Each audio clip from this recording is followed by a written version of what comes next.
In today's video, I'm going to teach you how to subscribe to a Google Calendar. This process is super handy if you need to keep track of multiple schedules, such as a colleague's or a family member's events, directly within your own Google Calendar. So let's dive in and walk through this step by step to get you all set up. First, you'll want to head over to your Google Calendar. You can easily do this by opening up your web browser and going to calendar.google.com. If you're not already logged into your Google account, make sure you do that first, as this process requires it. Once your calendar is open, take a look over on the left-hand side of the screen. You'll find a section called Other Calendars.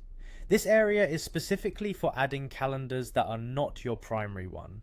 Think of it like a catch-all area for additional schedules that you want to see alongside your own. Next, you'll notice a small plus symbol right next to Other Calendars. Go ahead and click on that. This button basically opens up the options for adding new calendars to your view. From the pop-up menu that appears, select the option that says Subscribe to Calendar. This is the key step where you actually decide whose calendar you want to add to your list. So, click on it, and next we'll be ready to add the specific calendar you have in mind. In the Add Calendar box that appears, you'll need to type in the email address of the person whose calendar you want to subscribe to. Alternatively, if you already have a list of contacts connected to your Google Calendar, you might see those appear as suggestions, making it even easier to pick the right one.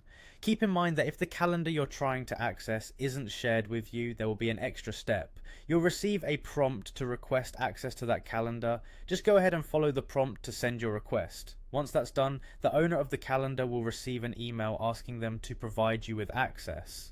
It's important to note that at this point you'll have to wait for their response.